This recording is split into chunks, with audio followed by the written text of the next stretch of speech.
Uwanja ni ishu ya makubaliano ya klabu na watu ambao wanafanya, lakini pia kuna Jairut ambaye aliahidi kwenye mkataba kwamba atajenga uwanja wa klabu ya Simba, ambao kama nilimsikiliza vizuri alisema pesa ya Jairut inaweza ikaenda sehemu nyingine kwenye shughuli za klabu, alafu uwanja akajenga Modewiji.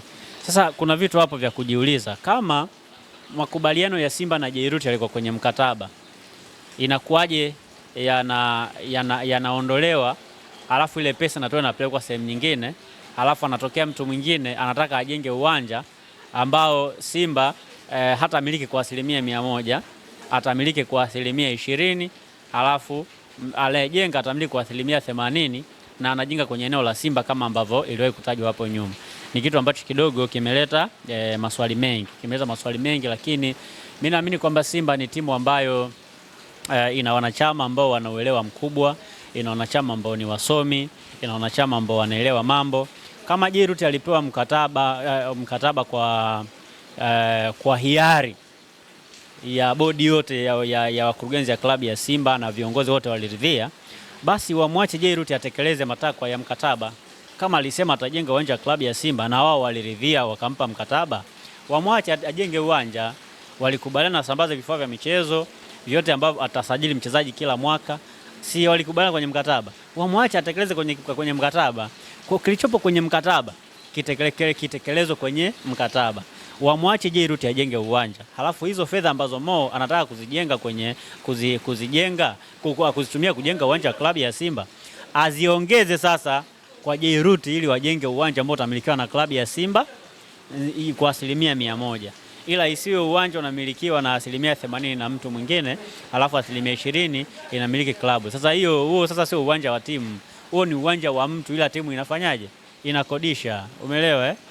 Kama Mo anataka kwa mtindo huo, basi Mo ajenge uwanja wake sehemu nyingine ambao sio kwenye eneo la Simba, alafu akodishe sasa timu mbalimbali. Sasa hiyo haitakuwa Simba peke yake, hiyo itakuwa timu zote. Lakini kama anajenga kwenye eneo la Simba, it is better akaongeza hiyo fedha kwa Jairut, ukajengwa uwanja hata kama ni watu 20,000 na ukamilikiwa na klabu ya Simba kwa 100%.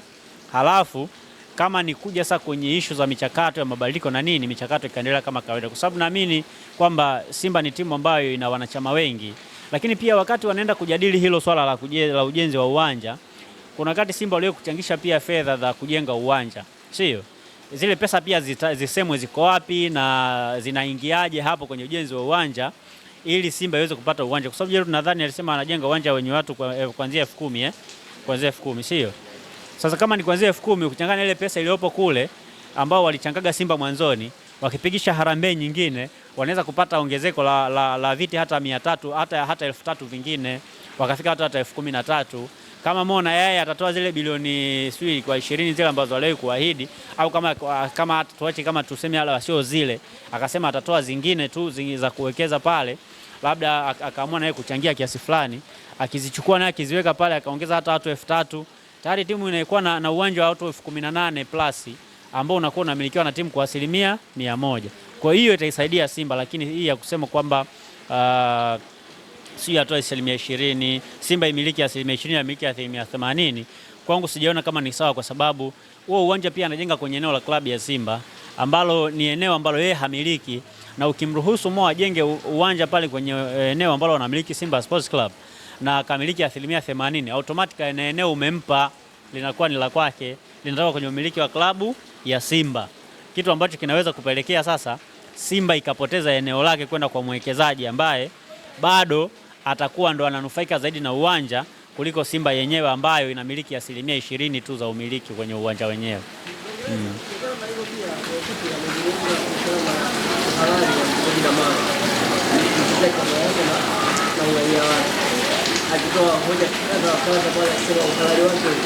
Sasa kwanza kwenye kitu ambacho alikuwa anazungumza Magori, alizungumza kauli moja ambayo mimi binafsi ilinishangaza. Kwanza kwenye sheria zetu za nchi haruhusiwi mtu kuombewa uraia, ila mtu anajiombea uraia mwenyewe. Simba waliwahi kuombea wachezaji wao uraia na hawakuwahi kujibiwa, kwa sababu kuomba uraia ni hiari ya mtu, sio kuombewa. Sawa eh? Yaani mtu hatakiwi kupewa uraia kwa kuombewa na mtu, anapaswa kuomba uraia kwa hiari yake. Kwa hiyo Simba walikosea kuombea wachezaji uraia, ndio maana hawajajibiwa. Kwa wale ambao hawakuwajibu Simba sio kwamba ni wajinga, walitumia nini? Akili.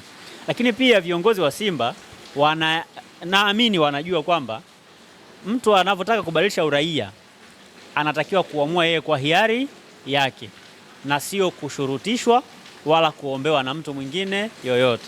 Kwa hiyo wao walipaswa kujua tu kwamba wao kama viongozi walifanya kosa kuombea wachezaji nini? Uraia.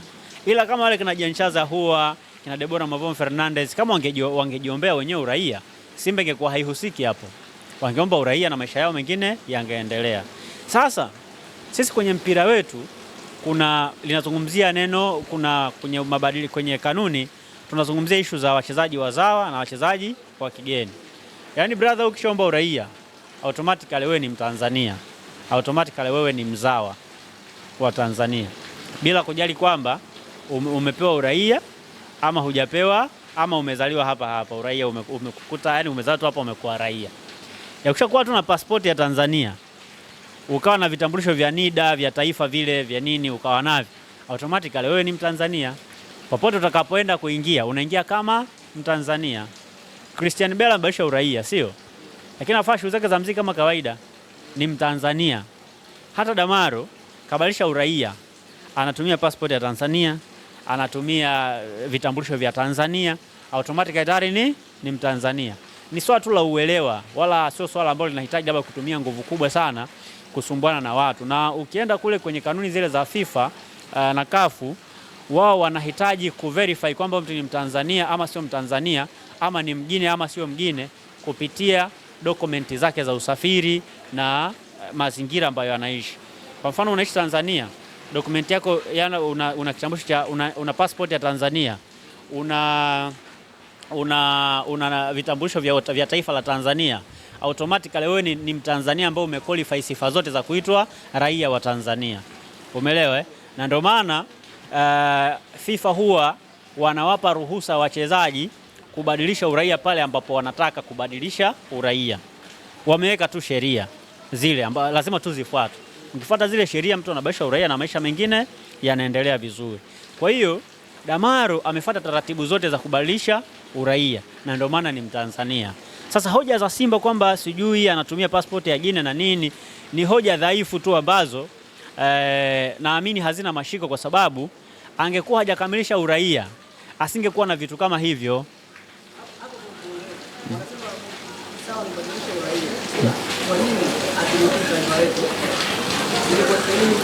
Sasa ndio maana nikadia pale mwanzo kwamba FIFA inaruhusu wachezaji kubadilisha uraia, lakini kuitumikia timu ya taifa kuna kanuni zake zingine. Kanuni moja hapo azee, kanuni inasema kwamba ili uitumikie timu ya taifa ukiwa mbadilisha uraia na lazima uwe na mjomba, shangazi, babu, bibi ambaye ana asili ya hilo taifa ambalo unabadilishia nini? Uraia. Sasa technically Damaro hana mjomba, hana shangazi, hana babu, hana bibi, hana shangazi ambaye yuko wapi? Ambaye ana asili ya Tanzania. Hiyo inamnyima nafasi ya kucheza timu ya taifa ya Tanzania. Lakini kuna kanuni nyingine nasema, ikiwa amekosa hivyo vigezo, itabidi atumikie uraia wake kwa zaidi ya miaka 5 mpaka 7 ili aweze kuruhusiwa kulitumikia taifa lake jipya kwenye michezo. Hicho ndo kitu ambacho Damaro anakitekeleza kwa sasa.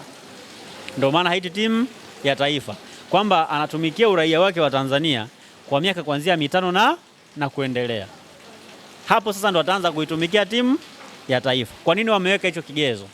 Ili kuepuka swala la mchezaji kurubuniwa na shirikisho fulani abadilishe uraia ili ile shirikisho linufaike naye. Ndio maana ameweka hivyo vigezo viwili vikubwa. Umeelewa vizuri?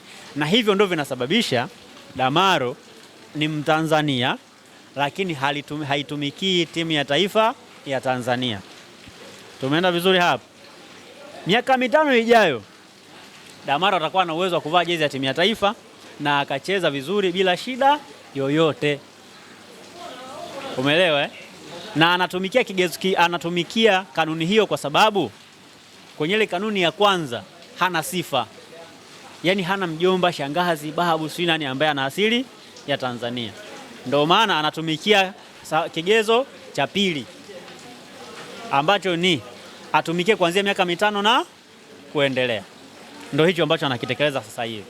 Kwa hiyo miaka 5 ijayo mbele, Damaro atavaa jezi ya national team, ataitumikia timu ya taifa ya Tanzania vizuri bila shida yoyote.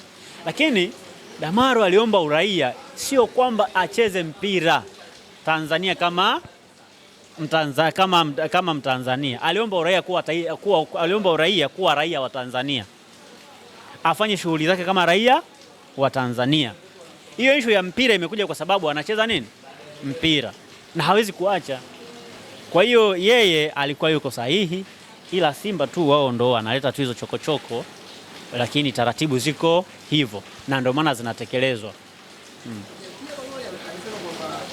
Kama wanaona hawajaridhika na majibu tena watatoa TFF. Sasa unajua, kwanza huwezi kwenda kushtaki FIFA. Huwa unashtaki kwenye mahakama ya usuluhishi wa michezo duniani, CAS. Hakuna kesi inapelekwa FIFA, ila FIFA wanafungua kesi. Sawa? FIFA wanafungua nini? Kesi, ila hawasuluhishi kesi. Wanaosuluhisha kesi ni mahakama ya usuluhishi wa michezo duniani, ambao wao wanatazama kanuni zenu za ndani na kanuni za kimataifa. Sisi tumesema kanuni yetu kwamba tunatumia wachezaji 10 na wawili wa kigeni. Sawa? Mkilalamika kwamba kuna mchezaji wa 13 wa kigeni anatumika Tanzania kinyume na kanuni, mtaambiwa tuleteni dokumenti zake. Ambacho atakihitaji ni pasipoti yake, lakini pia na kitambulisho cha taifa. Hivyo ndio vitu ambavyo watavihitaji, ambavyo kimsingi tayari Damaro anavyo. Automatically kesi itakuwa imefanyaje? Imekufa. Sawa? Kitu kingine ambacho ataenda kukitafuta zaidi labda ni ameitumikia timu ya taifa mara ngapi ya Tanzania, ambao hajaitumikia, na hajaitumikia kwa sababu wakati huu hajafikia vile vigezo, kwa sababu amebadilisha nini? Uraia. Kwa hiyo hajatumikia timu ya taifa, automatically maisha yataishia pale, na kesi tarudi Tanzania, Dar es Salaam, na maisha mengine yatafanyaje? Yataendelea. Kwa hiyo vyovyote ambavyo itakuwa, hakuna sehemu ambayo Simba wataenda kuchomoka kwenye hii kesi.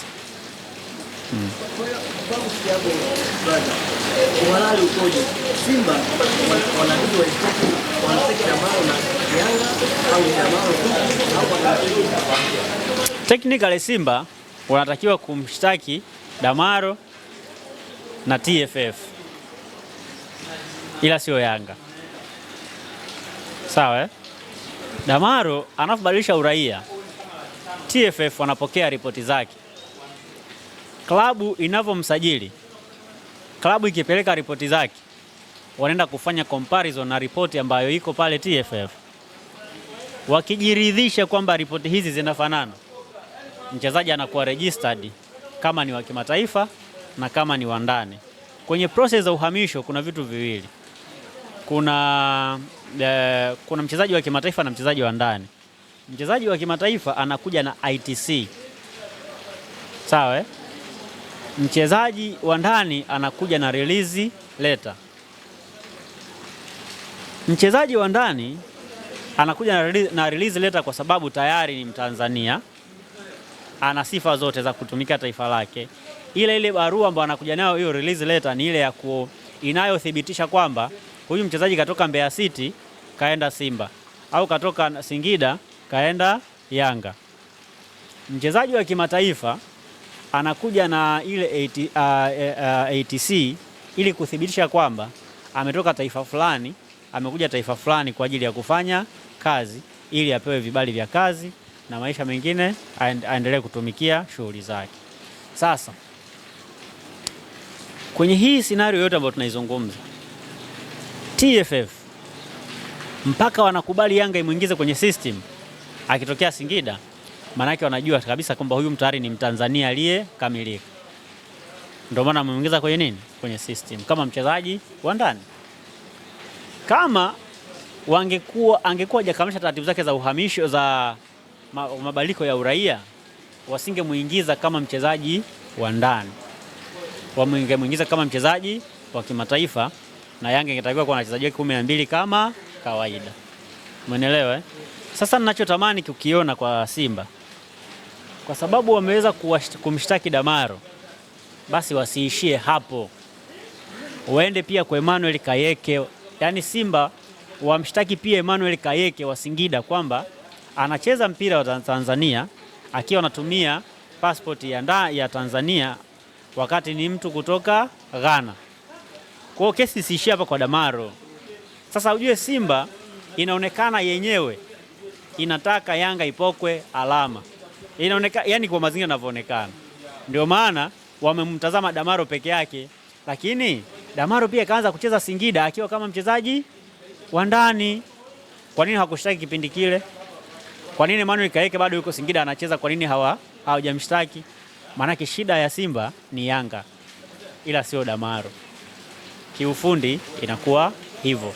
Ingekuwa shida yao ni uraia, hata kina Kayeke si wanacheza na Simba, Singida zinacheza na Simba, wangeenda kushtaki tu, mambo yangekuwa vizuri na wangeweza kupata ufafanuzi na wangeelewa. Lakini kwa nini hawajawashtaki wachezaji ambao wanacheza Singida wakiwa ni wa kimataifa, ni wa nje, lakini wanatumia uraia wa Tanzania? Ni kwa sababu hawachezi Yanga.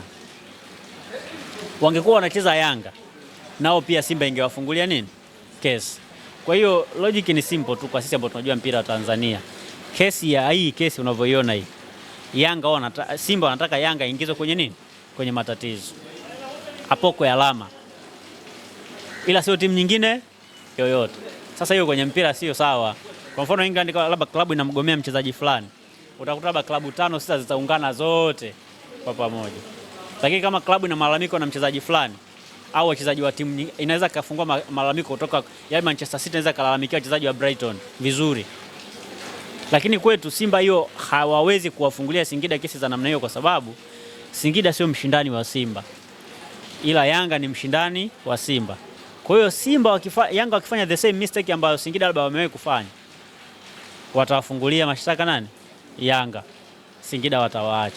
Kwa wakati huu Simba wanapambana na kesi ya Damaro, wakumbuke pia hata kwamba hata Emmanuel Kayeke anacheza Tanzania na akiwa Mtanzania aliyebadilisha nini?